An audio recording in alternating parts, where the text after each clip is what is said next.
Assalamualaikum warahmatullahi wabarakatuh. Perkenalkan, saya Nomi Rahmawati, Eskom MSI dengan nomor NIDN 1012018501.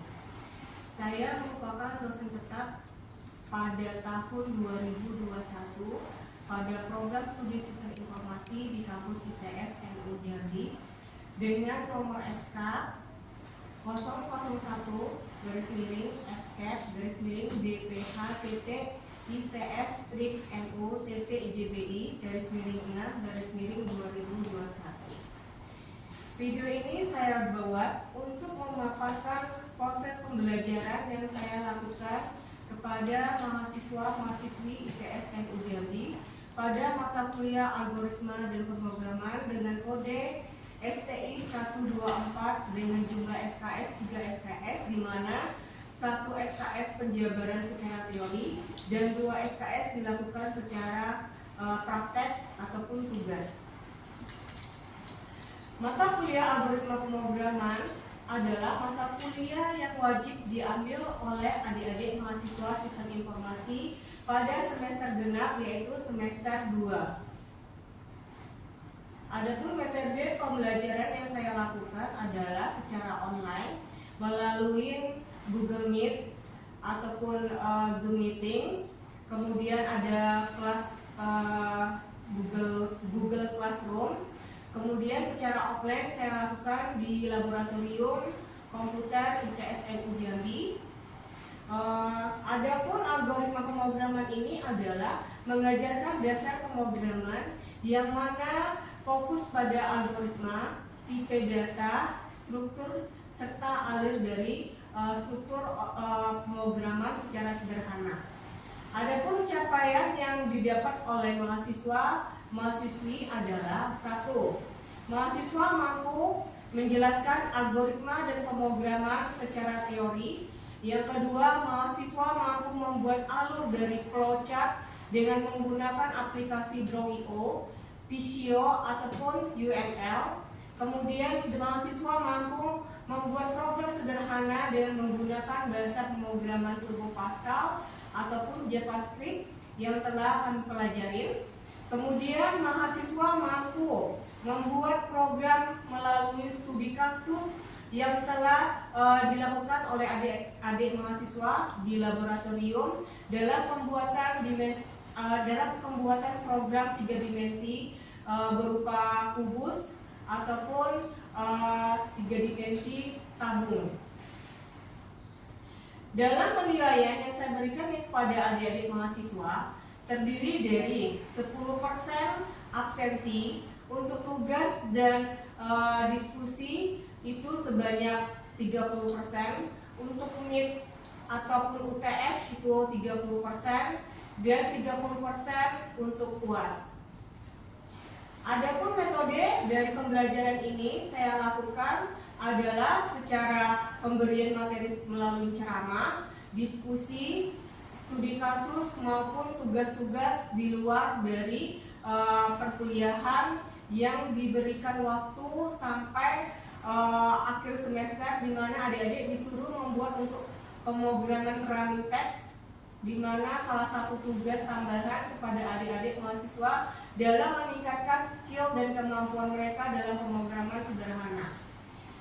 Semua paparan ini sudah saya jelaskan pada awal perkuliahan kepada mahasiswa-mahasiswi dan sudah saya upload pada sistem-sistem yang terdapat pada RPS, dalam RPS. Kemudian mahasiswa dengan adanya ini, mahasiswa memiliki berpikiran positif dalam penjabaran penilaian, sehingga mereka lebih semangat dalam meningkatkan skill dan kemampuan mereka dengan adanya dampak positif dari perkuliahan secara keseluruhan ini yang telah saya jabarkan tadi. Dengan begitu meningkatkan motivasi mahasiswa dalam peningkatan ilmu pengetahuan dan teknologinya. Demikianlah paparan yang telah saya jabarkan, dan saya akhirin untuk penjabaran kali ini dengan wabillahi taufiq walhidayah. Assalamualaikum warahmatullahi wabarakatuh. Waalaikumsalam.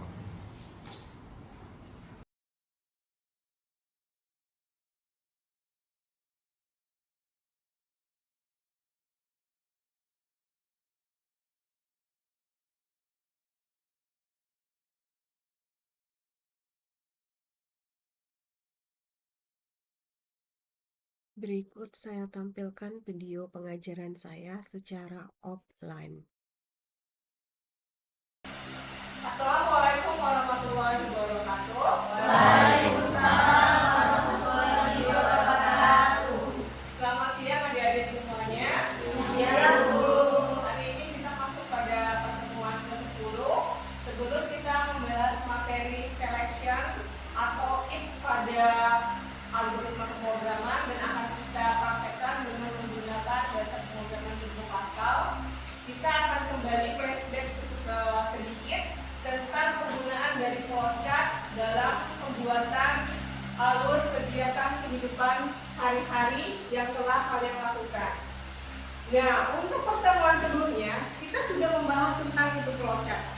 Flowchart adalah alur kegiatan yang dibuat secara rinci, terurut dari awal sampai akhir prosesnya. Nah, tugas kalian kemarin itu adalah membuat alur flowchart dalam kehidupan sehari-hari kalian. Nah, untuk berikutnya, siapa yang sudah membuat tugas dari alur flowchart tersebut? Oh iya, Salwa. Coba diperlihatkan Salwa tugasnya.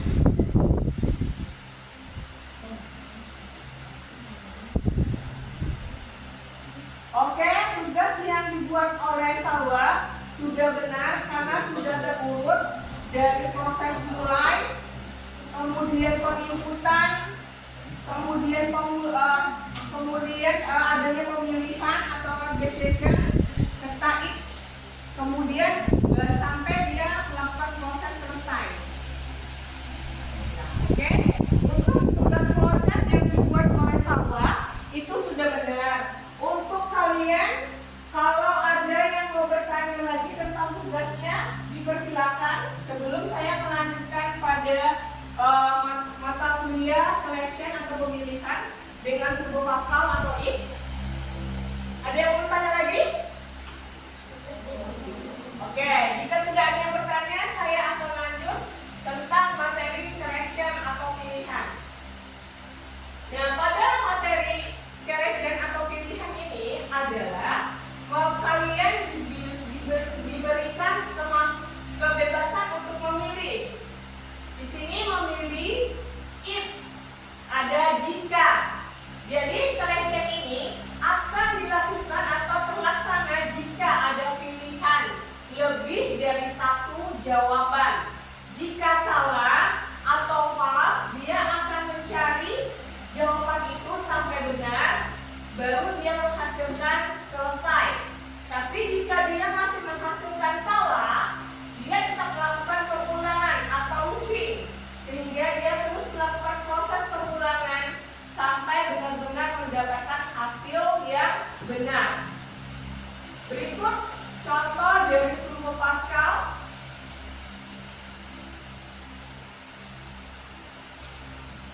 Dapat adik-adik lihat di sini, ini adalah contoh penggunaan pemilihan Turbo Pascal pada if, pemilihan jika. Di sini Turbo Pascal untuk filenya saya buat di sini latihan. Kemudian diawali dengan program, yaitu adalah program nilai lulusan dan tidak lulus. Jika pemilihan ya, selection ataupun pilihan, use CFP, di mana variabel yang saya gunakan adalah nilai dengan bentuk statusnya integer, kemudian huruf karakter, keterangan adalah string. Diawali dengan get, membuka dari deskripsinya, diawali dengan CLSCR. Di sini penggunaannya adalah ketika program dijalankan, dia akan menampilkan hasil tanpa ada penglihatan coding-coding sebelum yang kita inputkan. Di sini kita menggunakan return, di mana program penentuan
Kita buka filenya.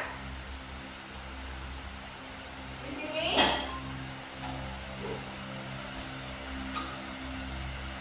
ini merupakan program dari penggunaan if else ya.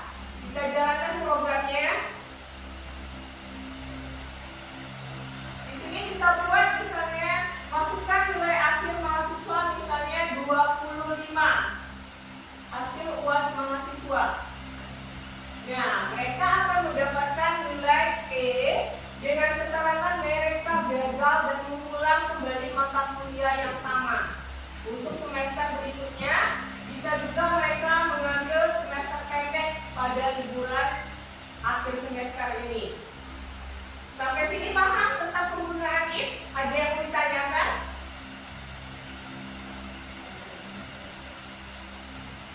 Ada yang mau ditanyakan? Dalam penggunaan ini Bu, ada batasan nggak dalam setiap penggunaannya itu? Misalnya setelah kita masukkan if, ada yang harus melakukan if atau dalam satu kalimat itu cukup ada 5 if gitu. Tidak. Nah, untuk penggunaan if itu kita tidak ada batasan mau seberapa banyak kalian menggunakannya. Tapi jika if-nya cuma 2, berarti dia menggunakan if else. Tapi kalau berikutnya lebih dari 2, kalian bisa menggunakan if, then, else, kembali lagi pada else kembali sampai akhirnya dia end, selesai. Tidak ada ketentuan bahwa penggunaan if else itu lebih dari 2 ataupun 5, tidak ada batasannya. Sampai sini paham? Tidak. Tidak ada yang mau ditanya lagi? Cukup Bu.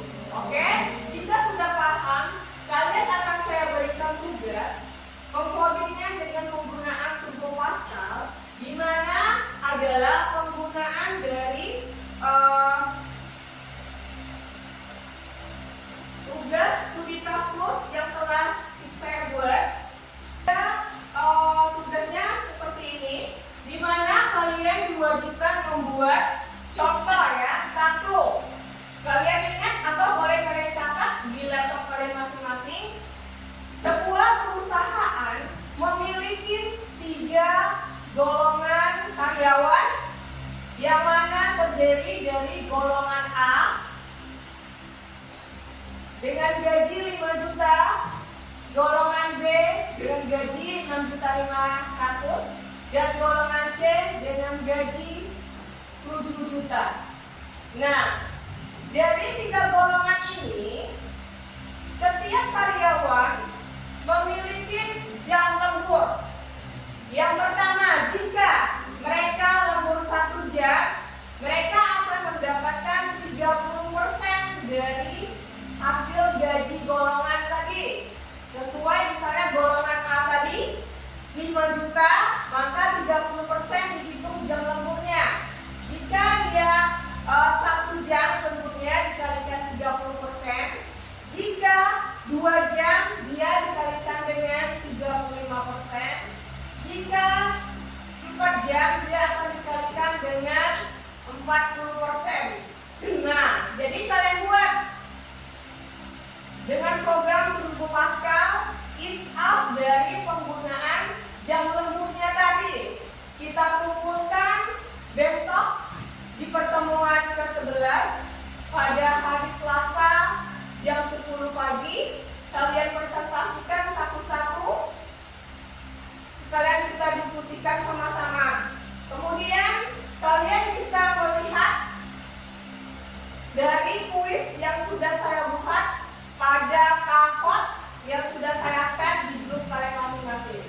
Untuk pertemuan kali ini ada yang mau ditanyakan? Tidak ada? Tidak. Oke, saya akhiri pertemuan kali ini dengan wabillahi taufiq wal hidayah. Assalamualaikum